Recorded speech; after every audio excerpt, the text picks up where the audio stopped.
I am excited about doing this today. It's been a long time. We've talked about different revenue options over the years that I've been here. I want to point out Armin Harkalian, our Deputy Director over Revenue and Grants, for doing a lot of the legwork on this. It takes me back from many years ago when I was the revenue manager in our neighboring city. And it was kind of a refresher because a lot of these weren't around when I was doing revenues and estimating things. What I want to do first is walk you through a little bit of the basics on sales tax. As you know, currently our rate is 9.5%. Collected and administered by the state. The agency used to be known as the State Board of Equalization. It's now the California Department of Tax and Fee Administration. They collect it through all the businesses file their sales tax returns every quarter. They distribute it all out. It's not 100% direct, but we do get that 1%, and I'll walk you through how that's broken up and what portion we get. Sales tax is a general tax. It can be used for any purpose within the general fund. So the threshold is a 50% plus one in terms of voting, at least currently. Special taxes always require a 2/3 vote and usually go for a particular purpose, whether it's a landscaping district or something to that effect. So out of the 9.5%, we get 1%. That equates to about $40 million a year in Glendale. If you do the math, that's about $4 billion a year in taxable sales within the city of Glendale. There are, right now our cap is 10.25%, and I'll break down that, all the different components of that in a minute. The state has raised that limit for other purposes in the past, and I'll show you what those are. Other governments we've talked about, such as AQMD or potentially LA County, could consider to put another local portion of sales tax on the ballot if they so choose. We have heard that AQMD is considering a 1/4 cent tax for their purposes. And this happens all the time, right? We just had Measure H, which was a county measure. Correct. And we had Measure M before that. Measure, yeah. And these countywide tax measures are voted upon by all the voters the entire in the county, and the individual municipalities, whether they like it or not, they're kind of bound by the county burdened jurisdiction. by it, yeah, whether they like it or not. So And there's winners and losers within that. right, within depends on those how the money jurisdictions. gets divvied up. Just a follow-up on that. I think on measures like Measure H, the cities that they're already capped out, right? Capped up, like they're 10.25, 10.5. They're not paying into that fund, but they are getting the benefit from it. They can benefit from it, correct. And I'll go through what city those are. I'm sorry, so while we're at it, could the state legislature pass some kind of law that would ban those cities that are tapped out from benefiting from new countywide measures? I don't know. I suppose they could. I would have to defer to Mike on that one. Based on the I Constitution, would suspect that generally taxation is a statewide matter, so the legislature could do that. Whether they would, I don't know, but they could. If enough cities sort of smarten up and max out at 10.25, then Either that, or you'd see another push to maybe increase that limit. Right, increase the- or increase the And they limit, did that perhaps. for R and okay. so, again, out of the 2% allotment that's set aside for local use, currently the Measure H applies against that, as does Prop So A. let me stop you for 1 second. I'm confused about the expression local use, because second bullet point states current 9.5% sales tax can be increased to 10.25 for local use, and then it says limit of 2% for local use. So is it 10.25 for local use, or is it 2% for local use? The upper ceiling is 10.25. Of that 10.25, there's a 2% allotment for Right. local use. So that local use that's up So- there is kind of confusing. I'm saying current 9.5% sales tax can be increased to 10.25 for local use. Up to 10.25. So Jesus. Oh, I get it, but not, it's not all for local use. I mean, most of it is not for local use. Correct. The 10 and a quarter, that's what I'm saying. Yeah, so the 10 and a quarter is the taxation, the sales tax rate that's applied upon the goods, but the Right. 2% is what actually gets returned. I just wanted Yeah. to clarify, I wanted to make sure that was the case. Yeah, so out of the 2% local use thus far, there's 1%, each half cent for Prop A and Prop C for transportation measures, and then Measure H applies against that for the homeless services. So why are those considered local use? I honestly don't know. I think that's just. It's a good question, Mr. Mayor. 'Cause it's clearly, as Measure H has demonstrated amply, is not local use. Because Local we're not being- using it local locally. being for Countywide. For countywide Countywide. purposes, and an allotment based on necessity, depending on what that breakdown is and how that particular measure is written. But, Okay, yes, that's, talk about a misnomer, Yes. okay? Yeah, so if you look at the stack chart, maybe visually it would help. This is as it is today, this is the 9.5% sales tax. 7 and a quarter is the state portion of which we get our 1% general tax for the general fund currently. Above that, we have Measure R and Measure M. Those were not included in the local cap. The state got, or the county got an exemption from the state to raise the total, but not apply that to the cap. So we have currently Prop A, Prop C, and Measure H are applied into that local 2% cap, leaving 0.75 left for further use by whatever taxing agency gets voted in. So just to be very clear, there's two types of tax distribution that we get. Local return is that per cap. Yes. Do you remember, because I knew once, when these measures are expiring? MRAC? MR doesn't expire. Yeah, No sunset clause. there's one that does in 20, well, we'll get to it. we're, We'll we get to cover it. it down. There's no, Prop A and Prop C have been in place quite some time. And H. R has an expiration. Yeah, but R yes, gets and- consumed But by then the M. other one goes up, so we'll go over that. M continues. Yeah. It's evergreen. So local return is the amount of the tax that's generated on all these 5 different taxes that we get a per capita amount that's distributed through the county. So our pro rata share of a population within the county, it is then, we get that portion of the tax that's allocated for local return. A sub-regional return is project-based. So if there's a transportation project or something else, the specific, if it's Metro or whomever, decides where those project dollars go, and we do receive some of those. And local return is different from local use, by Lo- definition. Local return is our our portion. Right, it's just a matter, it's explaining what our portion is. So graphically, this is our estimates for 1819 for Prop A and C, Measure R, M, and H. So the blue is what we generate based off our regular sales tax that we get in that 1%. So each one of these is a half percent. They generate approximately 20 million. The Measure H is a 1/4%, which generates approximately 10 million. And these are our estimates in terms of what we would receive allocated on the local return portion for the city of Glendale. So again, that's 15 million coming back of the 90 million that we generate. For the local return, that's about 13.3%.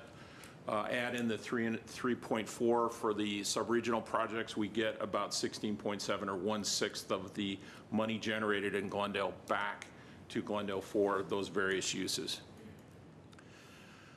So I want to do a little bit deeper dive, and I wanted to show you first on, again, this is all of it and all inclusive of what they look like, adding in these sub-regional return amounts that's shown in the purple or darker blue that we get on Prop A and Measure R, and those, again, are project-based, and that's what gets us to that total $15 million. So all in, this is what it looks like, what we generate versus what we produce.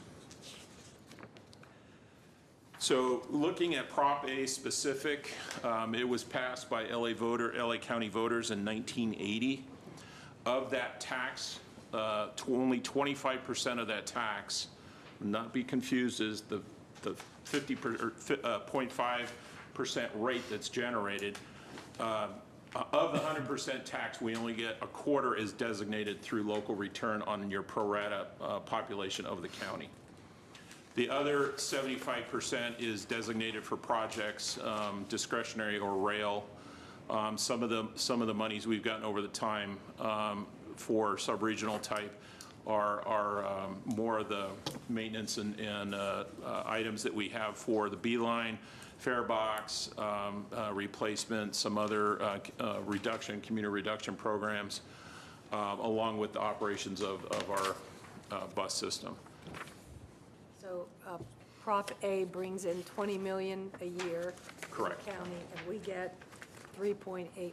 We get very little. And so here, looking at Prop A, here's a 5-year history going, then here's 16, 17. We haven't finished, obviously, 17, 18 yet, so we don't have all the money in, but this is our 5-year history of what's been generated within the city of Glendale. And this is the yellow is the local return amount, and then the purple again is the sub-regional allocations that we have received for Prop A over the last 5 years. So the local return aspect of this, I mean, even though Glendale is, what, 3rd or 4th largest in the county, it sounds like, per definition, LA and Long Beach get lion's share of local return? Based off the population, Yes, yes. per capita, that's the So That's they, a per capita right, distribution. right. So we get our portion of the total county population, and that's only, they take a quarter, 25% of the tax generated, and then distribute it on a head count. Everything else goes into projects. So we do get some project money, the sub-regional allocation. We were fairly consistent in about, 3.2 back in 12, 13. In 16, 17, we got 3.6. So it's steadily going up, but you can see, as is the amount that we generate on an annual basis. Similarly, oh, yes. Quick question. Going back to this slide, it says $90 million we generate, and the estimate is, I'm looking at slide 6. Estimate is we get 15 million back? Correct. 'Cause That's for 18, 19 fiscal year. That's what our estimates are for 18, 19. Yeah, because I'm adding it up, it doesn't add up to 15, it adds up to 13. That's 14, 15. These are different years, though. Slide 6, 18. So if if you look at all the total on slide 8, that gets you up to the 15 million, and that includes Slide the 8. sub-regional plus the local allocation. Yeah, the sub-regional was not included in that slide. Correct, Okay. correct. All right, thank you. Prop C was passed in 1990. Again, it's another half-cent sales tax. Unlike Prop A, that they take 25% of the tax, this one takes 20% of the tax generated and allocates it on a per capita amount. And the remainder goes into a sub-regional allocation for construction and other transit-related items. The money we receive, we use for Beeline maintenance and operations, Glendale Transportation Center, so on and so forth. And we have been fairly successful in getting project money in that respect. 5-year history on Prop C. Again, this is the same generation at the half-cent sales tax, and these are the amounts that we've received on the local return over the years. Measure R was passed in 2008. and we steadily go down in terms of the amount that's allocated on a per capita basis. This one, they take the total tax and divide only 15% of the tax up on a local return or per capita amount, and the 85% goes into transit, new rail, bus rapid transit, and things like that. So some of the projects that we have for this money include the Riverwalk Bridge, Grandview Sonora Railroad Crossing, the State Route 134 interchange. So there is a fair amount that's generated. Again, though, it's disproportionate of what Glendale puts into the system. So over, I get mixed up here. Let me measure. That Measure R, okay. And going to Measure M, that's our most recent one that was passed in 2016. Again, it will increase to 1% in 2039. 16% of that tax is allocated on a per capita amount, and the remainder is divided up through various projects, and some of these have been utilized for transit routes and mobility planning and other transit-related items like that. So Yes, sir. this in 2039, so if we raise the tax to 10.25%, then this 1% or 0.5% more will bring the tax to something like 10.75%. I think that's at the expense of Measure R, isn't it? R I gets believe so. sunsetted out. Doesn't R goes away, yes. R goes away, and the 0.5% for R becomes part of M.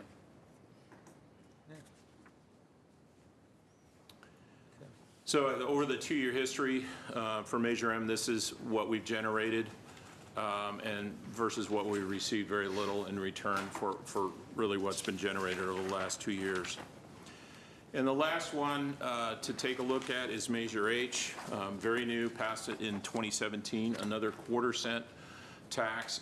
This one, however, is allocated based off the homeless population within LA County. So again, out of the 10 million generated, we've received 140,000 the first year and about 280,000 the second year. Very disproportionate amongst these different measures. So again, when you look at the total amount, if we were to increase the 9.5 to 10.75 or 10.25, that is the allowance allowed for local use. So again, on a stack chart, what that would look like is we take that upper blue portion available, that 0.75 for the city of Glendale. We'd max out in terms of the total tax allowed by the state at this point in time. Our neighbors to both sides of us, both Burbank and Pasadena, are in the same process. Pasadena has been doing outreach meetings for quite some time and plan to take this to their council in July, as does Burbank, for 3/4 cent. Other cities that already have local tax measures in place, they're listed here. There's 15 of them. I handed out another sheet that we just got yesterday for the ones that have been passed. One is in April for the city of El Segundo. That was 3/4 cent. And other ones passed throughout the state just last week. The majority of them passed, including Huntington Park, Chula Vista down south, Grass Valley, some as high as 1%. What we highlighted here, the ones that are starred, are ones that are already at their max, so they do not contribute to the Measure H. Long Beach of note, as is Santa Monica, so they still get distributions from Measure H based off homeless count, but their citizens are, their tax is not being put into that pot. So again, that 3/4 cent sales tax in Glendale would generate $30 million to be used by the city for its own purposes. Visually, we put that on the chart relative to the others to see that we would basically get full benefit of that $30 million for what's generated here versus the other taxes and the small amount that has been allocated. So we would not have to split or take Would a not. percentage or any of that? That 30 million would be completely in the city's general fund? So the other way to look at it is if you stack all those together, the 90 million that's generated, and this is what we get on all measures if you add it together against the 30 million that we could keep right here in our own town and spend it how directed by city council. So one threat to this whole idea is the